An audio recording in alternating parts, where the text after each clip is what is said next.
உங்கள் அனைவருக்கும் என்னுடைய அன்பான வணக்கம். வீரம்னா மதுரை, பாசம்னா மதுரை, கோயில்னா மதுரை, சாப்பாடுனாலும் மதுரை. இங்க எல்லாமே ஃபேமஸ் தான். அப்படிப்பட்ட மாமதுரையில் திராவிட முன்னேற்ற கழகத்தினுடைய தெற்கு மண்டல BLA 2 BLC BDA வாக்குச்சாவடி குழுவினருக்கான என் வாக்குச்சாவடி வெற்றி வாக்குச்சாவடி பயிற்சி மாநாட்டில் கலந்து கொண்டு உங்களை எல்லாம் சந்திப்பதிலே நான் மிகுந்த மகிழ்ச்சி அடைகிறேன், பெருமை அடைகிறேன், பூரிப்படைகிறேன். இன்னும் சொன்னால் சித்திரை திருவிழா போல கூடியிருக்கக்கூடிய உங்களை பார்த்து நான் உற்சாகம் அடைகிறேன். உத்தங்குடி முழுக்க உடன்பிறப்புகள் குடியேறிவிட்ட மாதிரி எனக்கு இருக்கு. இதையெல்லாம் பார்க்கும்போது என்னுடைய நம்பிக்கை நாளுக்கு நாள் அதிகமாகிட்டே வருது. இனி நாம தான், இனி நாம தான், இனி எப்பவுமே நாம தான். இப்படி நம்பிக்கையோடு நான் இருக்க காரணமே கழகத்தின் வேர்களாக இருக்கக்கூடிய நீங்க தான். இந்த பயிற்சி மாநாட்டை மிக எழுச்சியோடு ஏற்பாடு செய்திருக்கக்கூடிய மாண்புமிகு அமைச்சர் ஆற்றல்மிகு மாவட்ட செயலாளர் மூர்த்தி அவர்களுக்கு என்னுடைய பாராட்டுக்கள், வாழ்த்துக்கள். மூர்த்திக்கு ஒரு பழக்கம் உண்டு, எதையும் சிறுசா பண்ண தெரியாது. எல்லாமே பிரம்மாண்டம் தான். அவருடைய துறையின் மூலமாக வருவாயை பெருக்கி ஆட்சிக்கு பலம் சேர்த்ததைப் போல இன்று பிரம்மாண்ட மாநாட்டை நடத்தி தேர்தல் பணிக்கும் பலம் சேர்த்திருக்கிறார்.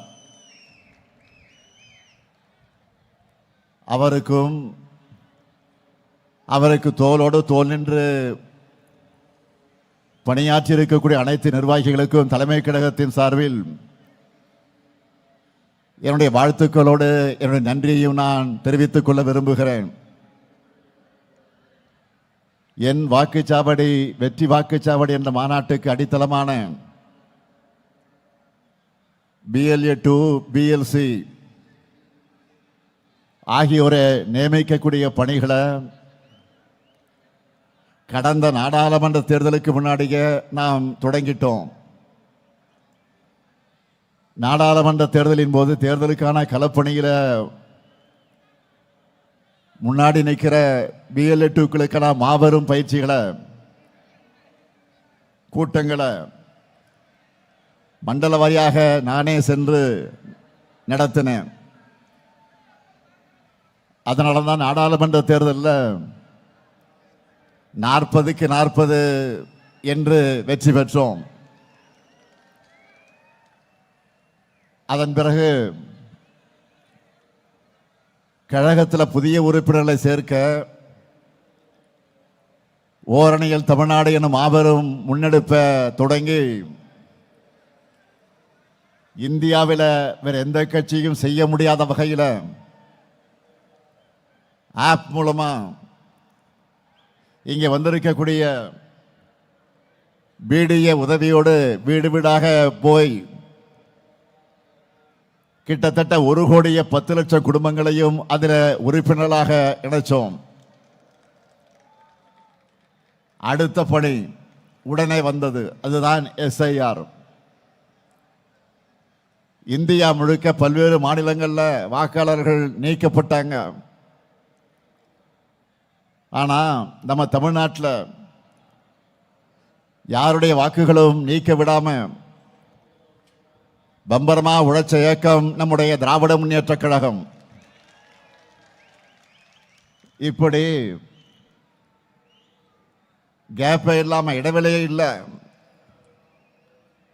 அடுத்து உடனே தேர்தலுக்கு தயாராக பிஎல்ஏ டூக்களோடு சேர்த்து பிஎல்சி பிடிஏக்களையும் இப்போ சந்திச்சுக்கிட்டு இருக்கேன். இப்போ இருக்கிற வாக்குச்சாவடிகள் அடிப்படையில்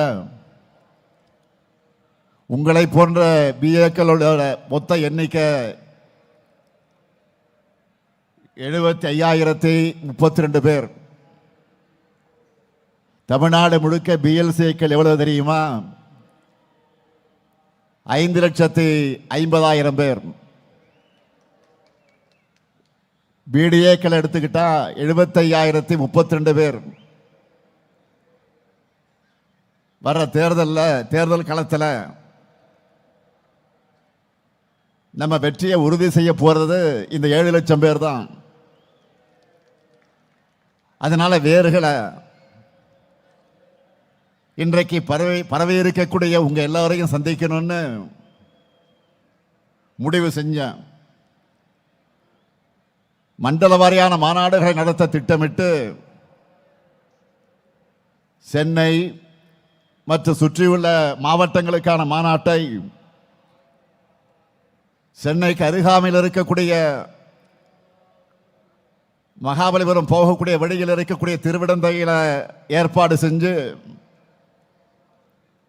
1,30,000க்கு அதிகமானோர் அங்கே கலந்து கொண்டார்கள். அதே போல திருப்பத்தூர்ல வடக்கு மண்டலத்துக்கான மாநாட்டில் 1,26,000 பேர். இன்றைக்கு மதுரையில் இந்த தென் மண்டல மாநாட்டில் 1,56,000 பேரான நீங்க கலந்து கொண்டிருக்கிறீர்கள். அடுத்து மீதமுள்ள மேற்கு மண்டல மாநாடு 27ஆம் தேதி கோவையில் நடக்க இருக்கிறது. இது மட்டுமா? கடந்த 2 மாசத்துல மட்டும் எத்தனை மாநாடுகள்! திருவண்ணாமலையிலே 1,50,000 இளைஞர்கள் கலந்து கொண்ட இளைஞரணி வடக்கு மண்டல மாநாடு. திருப்பூர்ல 1,50,000 மகளிர் கலந்து கொண்ட வெல்லும் தமிழ் பெண்கள் மேற்கு மண்டல மாநாடு. விருதுநகர்ல 1,00,000 இளைஞர்கள் கலந்து கொண்ட இளைஞரணி தென்மண்டல மாநாடு. அடுத்து தஞ்சாவூர்ல 1,25,000 மகளிர் கலந்து கொண்ட வெள்ளுந்தமிழ் பெண்கள் டெல்டா மண்டல மாநாடு. இப்படி 2 மாசத்துல 7 மாநாடுகள் நடத்தி 9,30,000க்கும் அதிகமானவரை சந்திச்சு நான் பேசியிருக்கிறேன். அதனால நான் சவால் விட்டு சொல்றேன், இந்த அளவுக்கு நம்மை போல பூத் லெவல்ல நிர்வாகிகள், இளைஞர்கள், மகளிர் என இப்படி தேர்தலுக்கு ஆயத்தமாக ஒரு கட்சியை இந்தியாவிலே காட்டுங்க பார்க்கிறேன். நான் முடியாது, நிச்சயமாக முடியாது. ஏன்னா திராவிட முன்னேற்ற கழகம் மக்கள்கிட்ட இருந்து மக்களுக்காக உருவான இயக்கம். நாமெல்லாம் பெரியார், அண்ணா, கலைஞருடைய பிளட், ரத்தம். அதனாலதான் நம்ம இயக்கத்தை தொட்டு பார்க்கணும்னு, சீண்டி பார்க்கணும்னு நினைச்சால தமிழ்நாடே திருப்பி பதிலடி குறைக்கும் என்ற பயம் எதிரிகளை அஞ்சி நடுங்க வைக்குது. திமுக மாதிரி ஒரு அமைப்பு ரீதியா வலுவான ஒரு அரசியல் கட்சியை யாராலும் காட்ட முடியாது. இப்போ நாம காமிக்கிறது எல்லாமே சும்மா ட்ரெய்லர் தான். இங்க நம்ம மாண்புமிகு நேரு வந்திருக்கிறார். திருச்சியில மெயின் பிக்சர் காமிக்க தயாராகிட்டு இருக்கிறோம். குறிச்சு வச்சுக்கோங்க, மார்ச் 9ஆம் நாள் திமுக நிர்வாகி எல்லாரும் திருச்சியில திரள போறோம். எவ்வளவு பேரு? 10 லட்சம் பேர் கூடுகிற மாநாட்டை தமிழ்நாடே பார்க்க போகுது. மொத்தமா கணக்கு பண்ணி பார்த்தா கடந்த டிசம்பர் மாதம் திருவண்ணாமலையில தொடங்கி அடுத்த மாசம் திருச்சி வரைக்கும் 3 மாசத்துல கிட்டத்தட்ட 20 லட்சம் பேரை நான் சந்திக்க போறேன். அதனாலதான் சொல்றேன், நம்ம ரெக்கார்ட் பண்ணா அதை யாராலும் பிரேக் பண்ண முடியாத ரெக்கார்டா இருக்கணும். இப்படி பெரிய பெரிய மாநாடுகள் மட்டுமல்ல, ஒவ்வொரு நாளும் காலை மாலை என எத்தனை நிகழ்ச்சிகளை கலந்து கொள்கிறேன் என்பதை நீங்க தொலைக்காட்சிகளில் பத்திரிகைகளில் பார்த்திருப்பீங்க. என்னுடைய நிகழ்ச்சிகள் ஒரு பக்கம்னா, கழக நிர்வாகிகள் உங்களுடைய நிகழ்ச்சிகள், நீங்க நடத்துகிற நிகழ்ச்சிகள் மறுபக்கம். இப்படி எந்த பக்கம் திரும்பினாலும் கருப்பு சிவப்பு தான் தெரியுது. கழக கொள்கைகள் எல்லா இடத்திலும் எதிரொலிக்குது. திராவிட மாடல் சாதனைகள் தான் தொடர்ந்து உரக்க கேட்குது. இதுதான் இன்றைக்கு இருக்கக்கூடிய கள நிலவரம். அதனாலதான் இங்கே கூடியிருக்கக்கூடிய உங்களுக்கெல்லாம் நான் சொல்றது, இந்த தெற்கு செமையில மொத்த இருக்கக்கூடிய தொகுதிகளையும் கழக கூட்டணி தான் வெற்றி பெறணும். அதை நீங்க தட்டி தூக்கணும். என்ன ரெடியா? செஞ்சிருவீங்களா? 2019 இருந்து எல்லா தேர்தல்களிலும் நம்ம கூட்டணிக்கு வெற்றி மேல் வெற்றி தான். 2024 நாடாளுமன்ற தேர்தலில் இந்தியாவிலே வேற எந்த மாநிலத்திலும் இல்லாத வகையில் முழுமையான வெற்றியை மக்கள் நமக்கு வழங்கினாங்க. அப்ப இருந்ததை விட அதிகமான திட்டங்களை இப்போ நிறைவேற்றி கொடுத்து கொண்டிருக்கிறோம். இன்னும் சொன்னா, மக்கள் கேட்டதையும் செஞ்சு கொடுத்திருக்கிறோம். மக்கள் எதிர்பார்க்காத சர்ப்ரைஸான திட்டங்களையும் கொடுத்து இன்ப அதிர்ச்சிக்கு உள்ளாக்கி இருக்கிறோம். அனைத்து தரப்புகளின் கோரிக்கைகளையும் தீர்த்து வச்சிருக்கிறோம். அதனால இந்த முறை மீன் பிடிக்கிறதுக்கு தடை இருக்கிற காலத்தில் எங்கள் சனங்க வருமானத்துக்கு ரொம்ப கஷ்டப்படுவாங்க. அப்போல்லாம் நிவாரணமாக 5000 ரூபா கொடுத்தாங்க. இப்போ இந்த கவர்மெண்ட் மக்களின் மகிழ்ச்சியையும் உடன்பிறப்புக்கான உழைப்பையும் நம்பித்தான் இதை சொல்லுகிறேன்.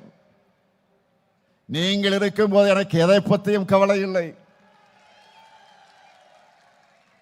தனிப்பெரும்பான்மையான தனித்துவமான ஆட்சி அமைப்போம் என்பதில் யாருக்கு எந்த சந்தேகமும் இல்லை.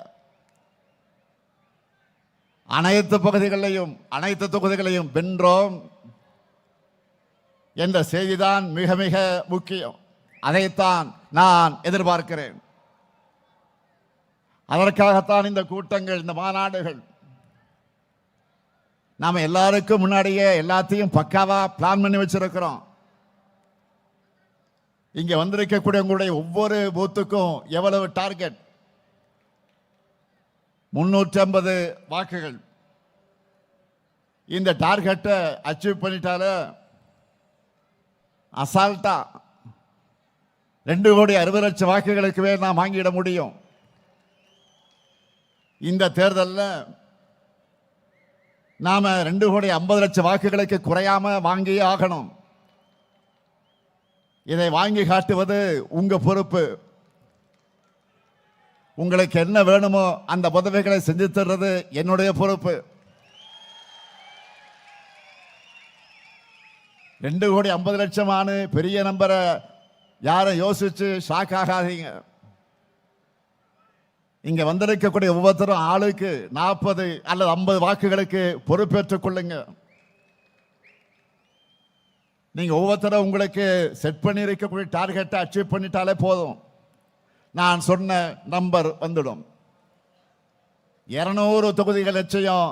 200 தொகுதிகளுக்கு கூடுதலாக வெற்றி பெறுவதுதான் நம்முடைய லட்சியம். அடுத்த 2 மாசம் உங்களுக்கும் சரி எனக்கும் சரி நோ ரெஸ்ட். ஒவ்வொரு வாக்காளரையும் நீங்க எல்லாரும் குறைஞ்சது 5 முறையாவது நேரில் சந்திக்கணும். இதை ஏன் சொல்றேன் தெரியுமா? என்னதான் வாட்ஸ்அப், இன்ஸ்டாகிராம் இப்படி புது புது ஊடகங்கள் வந்தாலும் ஒருத்தருடைய வீட்டு படியேறி போய் அவங்க கிட்ட கையெடுத்து கும்பிட்டு பணிவா வாக்கு கேட்கிற பிரச்சாரத்துக்கு எதுவுமே ஈடாகாது. ஆன்லைன் செயல்பாடுகள் முக்கியம்தான், நான் மறுக்கல. ஆனா களத்தில் நீங்க வேலை செஞ்சாதான் அதுக்கு மதிப்பு இருக்கும். நான் அதனால தான் திரும்ப திரும்ப அழுத்தி அழுத்தி சொல்றேன், பரம்பரையா திமுகவுக்கு வாக்களிக்கிற குடும்பமாக இருந்தாலும் சரி, இதுவரை நமக்கு வாக்களிக்காத குடும்பமாக இருந்தாலும் சரி, பிரச்சாரத்தின் கடைசி நிமிடம் வரை மக்களை நாம மீட் பண்ணிக்கிட்டே இருக்கணும். சாதனைகளை சொல்லி, வாக்குறுதிகளை சொல்லி வாக்கு கேட்டுக்கொண்டே இருக்கணும். இதை நீங்க ரிப்பீட் மோடில் செய்யணும். அப்போதான் நம்முடைய வெற்றியும் ரிப்பீட் ஆகும். தேர்தல் அன்றைக்கு பூத்துக்கு வந்து வாக்காளர்கள் நமக்கு வாக்களிக்கிற வர ஓய்வே இருக்கக்கூடாது. பணிவா, கனிவா, மரியாதையா, நட்பா அணுகணும். ஏனென்றால் என்றைக்குமே மக்கள் தான் எஜமானர்கள், நாம் அவர்களுடைய சேவகர்கள். மக்களை சந்திச்சு அவங்க குறைகளை கேட்டு அவங்களுடைய இன்ப துன்பங்களை கூடவே நிற்கிறதுனால தான் தேர்தல் அவங்களும் நம்ம கூட நிற்கிறாங்க. 75 ஆண்டு காலமாக திமுக வலிமையாக இருப்பதற்கு என்ன ரகசியம்? இதுதான். மக்களின் வாக்குகளை பெறுவதோடு உங்களுடைய கடமை முடிஞ்சிடுமா? இல்ல. வாக்கு பதிவு முடிஞ்சு மிஷின்ல சீல் வச்சு வண்டியில ஏத்துற வர நீங்க கவனமா இருக்கணும். கடைசி வாக்கு எண்ணி முடிக்கப்படும் வர கவனமா இருக்கணும். தேர்தல் தேதியை அவங்க எப்ப வேணும்னாலும் அறிவிக்கட்டும். நம்மை பொறுத்தவரை எப்பவோ பரப்புரையை தொடங்கிட்டோம். நேற்று கூட வெல்லும் தமிழ் பெண்கள் பரப்புரைக்காக நம்முடைய மாவட்ட கழகத்தினுடைய செயலாளர்கள் பொறுப்பாளர்கள் கூட்டத்தை நடத்தின வீடியோ கான்பரன்ஸ் மூலமாக. அதில் ஸ்டாலின் மகளிர் படை மூலமா நம்ம அரசோட சாதனை திட்டங்களை ஒவ்வொரு வீட்டுக்கு கொண்டு போய் சேர்க்க சொல்லி இருக்கிறேன். குறிப்பா தேர்தலை காரணமாக வச்சு மகளிர் உரிமை தொகையை முடக்க நினைச்சு சதிய நாம முறியடிச்சு 5000 ரூபாய் வழங்கி இருக்கிறது. அடுத்து அமையப்போகிற நம்முடைய திராவிட மாடல் 2.0 ஆட்சியில் மகளிர் உரிமை தொகையை 2000 ரூபாயாக உயர்த்தி வழங்கி இருப்பது பற்றி இந்த ஸ்டாலின் மகளிர் படை ஒவ்வொரு வீட்டிலையும் விளக்கமாக எடுத்து சொல்வாங்க. நல்லா புரிஞ்சுக்குங்க. நம்முடைய திராவிட மாடல் ஆட்சியில தான் பெண்கள், குழந்தைகள், மாற்றுத்திறனாளிகள், திருநர்கள், உழவர்கள், உழைப்பாளர்கள், நெசவாளர்கள்னு சமூகத்தில் இருக்கிற அனைத்து தரப்பினரையும் கவனத்தில் எடுத்துக்கொண்டு திட்டங்களை தீட்டி அதையெல்லாம் சிறப்பாக செயல்படுத்திக் கொண்டிருக்கிறோம். அதனால்தான் தமிழ்நாடும் வரலாறை காணாத வளர்ச்சியும் பெறுது. இந்த எல்லாருக்குமான வளர்ச்சி நம்ம எதிரிகளுடைய கண்களை உறுத்துது. எனவே ஒவ்வொரு வீட்டுக்கும் சென்று சேர வேண்டிய செய்தி என்னவென்றால், நம்மோட திராவிட மாடல் அரசு இந்த ஆட்சி தொடர்ந்தால்தான் மகளிர் உரிமை தொகை போன்ற சமூக வளர்ச்சிக்கான நலத்திட்டங்கள் தொடரும். இந்த நேரத்தில் இன்னொரு சுவாரஸ்யமான விஷயத்தை உங்ககிட்ட பகிர்ந்துக்கணும்னு நான் நினைக்கிறேன், விரும்புகிறேன். அண்மையில் நம்ம அட்வான்ஸா வழங்கின 5000 ரூபாய் உரிமை தொகையை பல ஊடகங்களும் நம்மோட சர்ஜிக்கல் ஸ்ட்ரைக்குன்னு சொன்னாங்க. அந்த அளவுக்கு எதிரிகள் கணிக்க முடியாதபடி நம்மோட மூவ் இருந்துச்சு. அதே சமயம் அன்றைக்கு இன்னொரு விஷயமும் செய்திகளில் இடம் பிடிச்சது. காலையில் நாம ஸ்வீட் சர்ப்ரைஸ் கொடுத்ததுல மக்கள் மகிழ்ச்சியாக இருந்தாலும் அடுத்து அவங்க உடனே போனது வங்கிகள் இருந்து பணத்தை எடுக்கத்தான். அதுக்கு என்ன காரணம் தெரியுமா? ஒன்றிய அரசு மேல இருக்கக்கூடிய பயம். எங்க அந்த 5000 ரூபாய் ஒன்றிய அரசு எடுத்துக்குவாங்களோன்னு பயந்த மக்கள் அந்த தொகையை உடனடியா வித்ட்ரா பண்ண போயிட்டாங்க. இதுதான் மக்கள் நம்ம மேல வச்சிருக்கக்கூடிய நம்பிக்கைக்கும் ஒன்றிய அரசு மேல வச்சிருக்கக்கூடிய நம்பிக்கைக்கும் வித்தியாசம். மக்களுக்காக கொடுத்தா அது திமுக அரசு, மக்கள் கிட்ட இருந்து எடுத்துக்கிட்டா அது ஒன்றிய பாஜக அரசு. அதை புரிஞ்சுக்குங்க. மக்கள் கிட்ட இதைத்தான் நீங்க எடுத்து சொல்லணும். அண்மையில் மாண்புமிகு பிரதமர் மோடி அவர்கள் பேசின பழைய வீடியோ ஒன்று மறுபடியும் வைரலாச்சு, பார்த்துருப்பீங்க. அதில் என்ன சொல்லியிருந்தார்?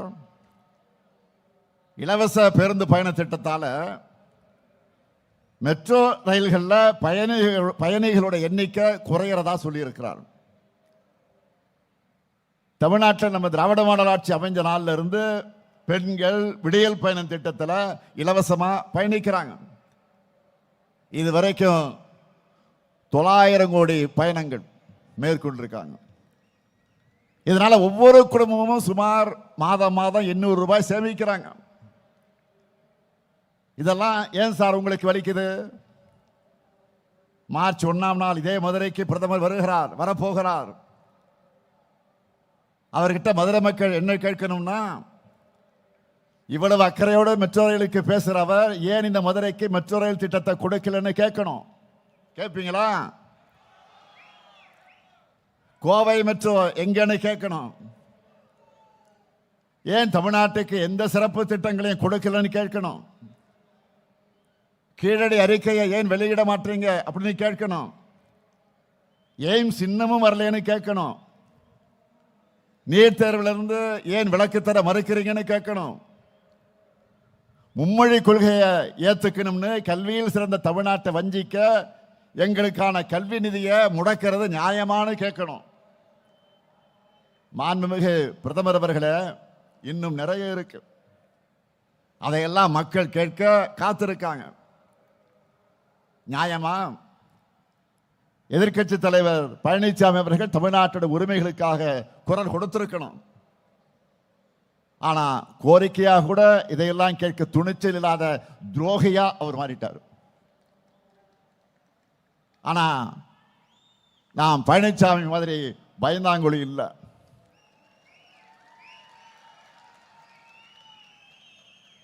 ஆட்சிகளில் பதவிகளில் உயிரே போனாலும் எதை பற்றி நாங்கள் கவலைப்பட மாட்டோம்.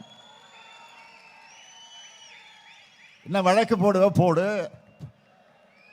நாங்கள் பார்க்காத மிசாவா, நாங்கள் பார்க்காத தடாவா? இன்னைக்கு இந்திய அளவில் இருக்கக்கூடிய எதிர்கட்சிகளிலே திமுக மேலதான் பாஜக அரசு அதிகமான ரைடுகள் நடத்துறாங்க. நம்ம அமைச்சர்களுக்குத்தான் அதிக அளவில் அழுத்தம் கொடுக்கிறாங்க. ஆட்சிக்கு நெருக்கடி ஏற்படுத்தலாம்னு பார்க்கிறாங்க. எமர்ஜென்சியை பார்த்த இயக்க திமுக. அதனால உங்களுடைய இந்த சிபிஐ, இடி, ஐடி என எந்த சித்து விளையாட்டுக்கு நாங்கள் அஞ்ச மாட்டோம். அதுக்கு வேற ஆளை பாருங்க. என்னானாலும் சரி, நாங்கள் எழுந்து நிற்போம், ஒரு கை பார்ப்போம். தமிழ்நாட்டுடைய உரிமைகளுக்காக இப்படி தைரியமான போராடுகிற காரணத்தால் தான் மக்கள் நம்ம கூட ஆதரவா இருக்காங்க. அதனாலதான் சந்திக்கிற எல்லா தேர்தலையும் நாம் ஜெயிச்சுக்கிட்டு இருக்கிறோம். இந்தியாவிலே எந்த மாநிலத்திலும் இல்லாத அளவுக்கு மக்களுக்கான திட்டங்களை நிறைவேற்றிக் கொண்டிருக்கிறோம். அதைத்தான் உங்களுக்கு புத்தகமாகவே போட்டு கொடுத்திருக்கிறோம். ஒவ்வொரு திட்டமும் ஒவ்வொரு குடும்பத்தையும், ஒவ்வொரு திட்டம் ஏதாவது ஒரு திட்டமாவது ஒவ்வொரு குடும்பத்தில் போய் சேர்ந்திருக்கு. 2 நாட்களுக்கு முன்பு நிதியமைச்சர் தங்கம் தென்னரசு அவர்கள், 2 நாள் நேற்றைக்கு தான் சட்டமன்றத்தில் நிதி நிலைமையின் பதிலுரையில் நம்ம திட்டங்களை பற்றி எல்லாம் ஒரு 1/2 மணி நேரம் சட்டமன்றத்தில் மிக அழகாக பேசினார், ஆணித்தரமாக பேசினார். நம்ம திராவிட மாடல் ஆட்சியில் நிறைய புதுமையான திட்டங்கள், முன்னோடி திட்டங்கள் மூலமா மக்கள் எப்படி பயனடைஞ்சிருக்கிறாங்க, அதை மற்ற மாநிலங்களும் எப்படி இப்போ ஃபாலோ பண்ண தொடங்கி இருக்கிறாங்க. இது போன்றவற்றையெல்லாம் மிக விளக்கமாக விளக்கினார். சில திட்டங்களை கேட்டு எனக்கு ஆச்சரியமா இருந்துச்சு. இப்படி நாம நிறைவேற்றி கொண்டு வரக்கூடிய திட்டங்களுடைய அவுட்புட் தான் இன்னைக்கு என்ன நிலை? 11.19% இரட்டை இலக்க வளர்ச்சி. இந்தியாவில் வேற யாரும் எட்ட முடியாத வளர்ச்சி. நம்ம ஆட்சிக்கு 1752 நாட்கள் ஆகியிருக்கு. இதுல நாம சாதனை பண்ணாத நாளே இல்லை. அந்த அளவுக்கு தினந்தோறும் ஏதாவது ஒரு திட்டத்தை தொடங்கி செயல்படுத்திக்கிட்டு வரோம். எனக்கு ஒரு சில சாதனைகள் நினைவில் வச்சிருக்க முடியாம மறந்து போயிடுது. அதனால நீங்க எல்லாரும் உங்க பகுதிகளில் செய்யப்பட்டிருக்கக்கூடிய சாதனைகளை தெரிஞ்சு வச்சுக்கோங்க. அதை உங்கள் ஸ்டைல்ல மக்களை சந்திக்கும் போது நினைவுபடுத்துங்க. அதுக்கு இந்த புத்தகம் உங்களுக்கு பயன்படும், நல்ல யூஸ் ஆகுது. தேர்தல் பணிகளை பொறுத்த வரைக்கும் எல்லா வகையிலும் நாம தான் முன்னணியில் இருக்கோம். கூட்டணியில் புதுசுதான் கட்சிகள் எல்லாம் இணைகிறாங்க. தொகுதி பங்கீடு பற்றி பேச்சுவார்த்தை நடத்த குழு அமைச்சாச்சு. தேர்தல் பரப்புரையும் எல்லாருக்கும் முன்னாடி நாமே தொடங்கிட்டோம். எந்த தொகுதி யாருக்கு, வேட்பாளர் யார், இதை தலைமை கழகம் பார்த்துக்கும். இன்னும் சொல்றேன், நான் கவனிச்சுக்கிறேன். அறிவிக்கிற வேட்பாளர்கள் வெற்றி பெற வைப்பது உங்கள் கடமை. நம்ம கட்சி வேட்பாளர்கள் மட்டும் இல்ல, நம்முடைய கொள்கை உறவாக பயணிக்கிற கூட்டணி கட்சியின் வேட்பாளர்களையும் பெரிய வித்தியாசத்தில் வெற்றி பெற வைக்க உழைக்கணும். களத்தில் நம்ம ஆட்களுடைய உழைப்பை பார்த்து அவங்களை வியக்கணும். அந்த கடமையை நீங்க நிச்சயமாக நிறைவேற்றுவீங்கன்னு நான் நம்புறேன். தமிழ்நாடு அணியா டெல்லி அணியா என்ற கேள்வியை மக்கள் முன் எழுப்புங்க. தமிழ்நாடு அணியா டெல்லி அணியா? தமிழ்நாடு அணியா டெல்லி அணியா? தமிழ்நாடு ஜெயிக்கணும்னா திராவிட முன்னேற்ற கழகம் ஜெயிக்கணும். மதச்சார்பற்ற நம்முடைய முற்போக்கு கூட்டணி ஜெயிக்கணும். அடிமை அதிமுகவும் தமிழ் பாஜகவும் அனைத்து தொகுதிகளிலும் டெபாசிட் இழக்கணும். உங்க முத்துவேல் கருணாநிதி ஸ்டாலின் மீண்டும் முதலமைச்சரா பொறுப்பை ஏற்கணும். தமிழ்நாடு எல்லா துறையிலும் தொடர்ந்து நம்பர் 1 இருக்கணும். இது நான் தர்ற வாக்குறுதி. இப்படி நீங்க நம்பிக்கையோட கெத்தா மக்கள் கிட்ட சொல்லுங்க. அது மட்டுமல்ல, நீங்க முக்கியமா சொல்ல வேண்டியது தமிழ்நாடு அணியா டெல்லி அணியா என்ற இந்த போர்ல தமிழ்நாடு வெல்வோம் என்று ஒன்றாக, இந்திய திணிப்பை எதிர்க்க வெல்வோம் ஒன்றாக, மாநில சுயாட்சி நிலைநாட்டிட வெல்வோம் ஒன்றாக, மக்கள் நல திட்டங்களை தொடர்ந்திட வெல்வோம் ஒன்றாக, தமிழ்நாடு எப்பொழுதும் அமைதியான மாநிலமாக இருக்க வெல்வோம் ஒன்றாக, தமிழ்நாட்டை வளர்ச்சி பயணம் தொடர வெல்வோம் ஒன்றாக, எல்லாருக்கும் எல்லாம் கிடைக்க வெல்வோம் ஒன்றாக, தமிழர் சுயமரியாதை காத்திட வெல்வோம் ஒன்றாக,